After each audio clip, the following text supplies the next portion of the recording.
सर्वज्ञ श्री चक्रधर स्वामी की जय। मेरे श्री गुरुवर और सभी संत जनों को मेरा सादर दंडवत प्रणाम और सभी प्रेमी भक्तों को मेरा जय श्री चक्रधर। तो आइए आप सभी प्रेमी भक्तजन मिलकर मेरे साथ उत्तरार्ध की लीला का चिंतन कीजिए। तो आज की हमारी लीला है भूतानंद को दर्शन और उसे पूरियां खिलाना।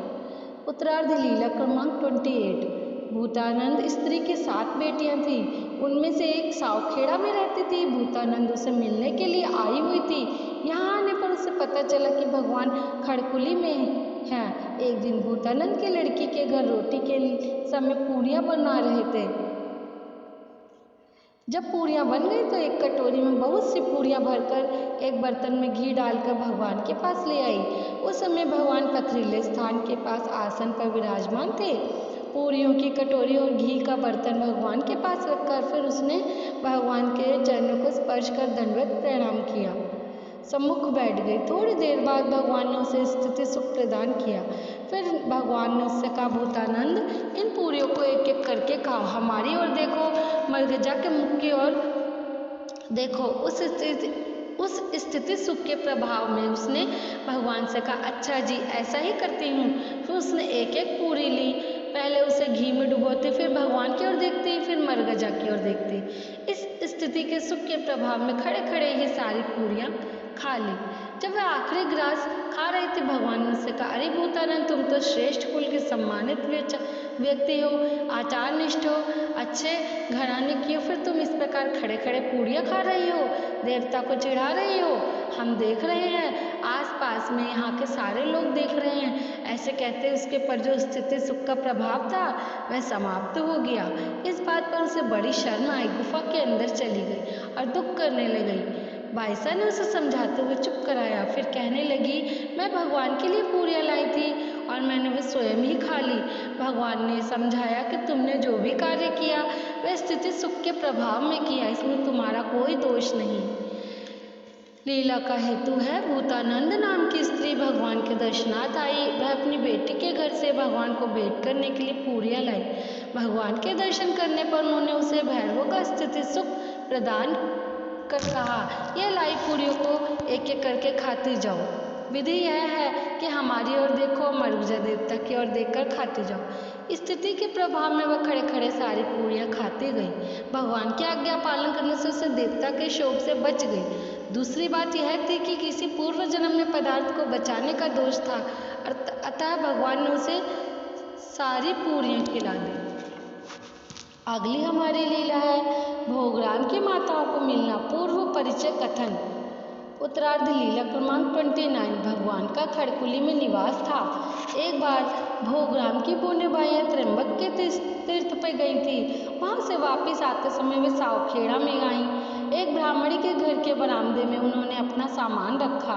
उस ब्राह्मणी ने बड़ी उत्सुकता से उन माताओं से पूछा, क्या तुम लोग श्री चांगदेव राउल भगवान से संबंधित व्यक्ति हो? नहीं माता। श्री चांगदेव राउल कौन है? इस पर ब्राह्मणी ने कहा, अत्यंत सुंदर रमणीय पुरुष है, उनके गुणों का मैं क्या वर्णन करूं।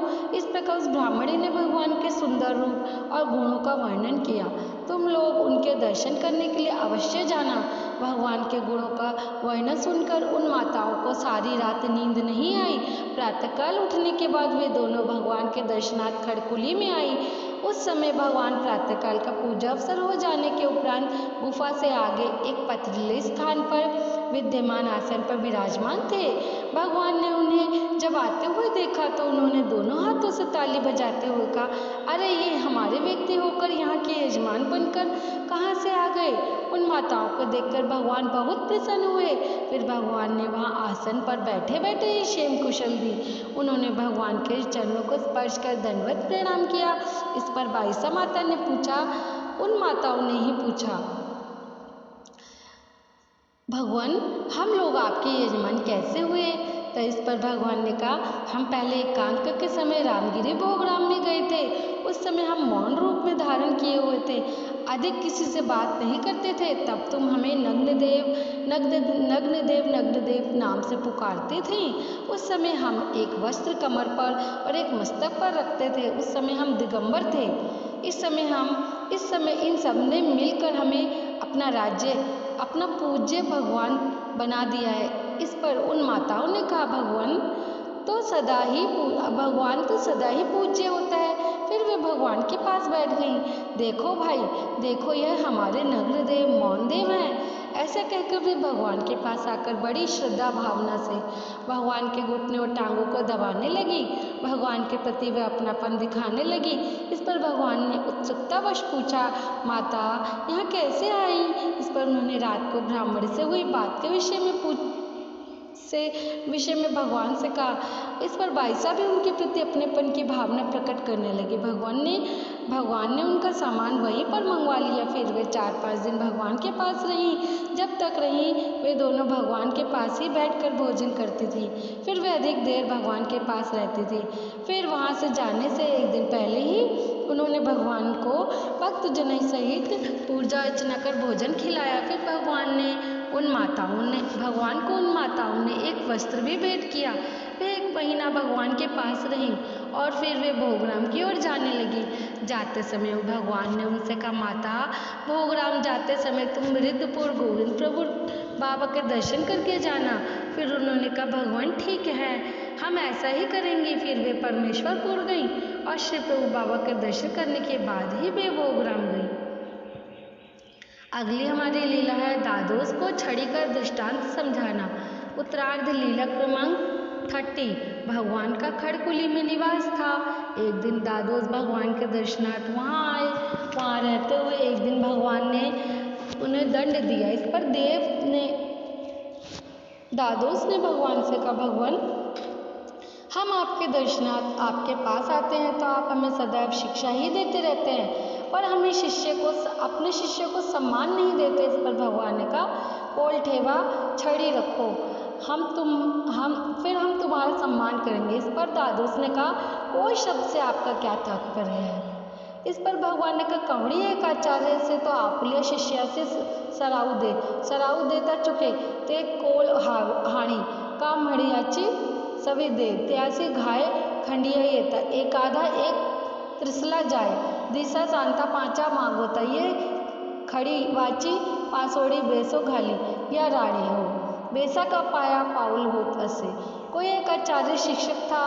वह अपने शिष्य को दंडपट्टा को चलाने की शिक्षा देता था। शिक्षा ग्रहण करते समय जब शिष्य कोई त्रुटि करता तो आचार्य उसे छड़ी और बेत से मारता, उसे गाली देता। इससे उसे बहुत पीड़ा होती, मारने पर उसे घाव भी हो जाता। कभी वह इस जीवन से दुखी होकर वहाँ से चला जाता। फिर 5-7 दिन बाद वापस अपने गुरु के पास आ जाता। तब वह गुरु उसे बढ़िया सी चादर दरी बिछाकर बिठाता, उसे बड़े आदर सम्मान से बैठने को कहता। चलने के कारण तुम्हारे पैरों में छाले हो गए हैं, ऐसे कहकर उसके प्रति सहानुभूति प्रकट करता। लीला का हेतु है 29 और 30। लीला का हेतु है भोगराम से बोने बाइयों त्र्यंबक से वापस लौटते समय सावखेड़ा में आई। वहाँ जिस ब्राह्मणी के घर ठहरी उससे परमेश्वर श्री चक्रधर भगवान के गुण और विशाल भव्य श्री मूर्ति के प्रभाव को सुनकर वे दर्शनार्थ खड़कुली में पहुंची। भगवान ने उन्हें पहचान लिया। अपने पुराने यजमान समझकर उन्हें 1 महीना सस्नेह के साथ रखा। जाते समय उन्होंने भगवान की पूजा अर्चना कर भक्तजनों के साथ उन्हें भोजन खिलाया। इसके बदले भगवान ने उन दोनों को चैतन्य माया के सुख फल प्रदान किए, क्योंकि वे दोनों जीव इस सृष्टि के प्रमादी हैं। अतः उन्होंने भगवान को जो निर्हेतु भोजन खिलाया था, इसके बदले भगवान ने उन दोनों को चैतन्य माया के सुख फल प्रदान किए, क्योंकि वे दोनों जीव इस सृष्टि के प्रमादी हैं।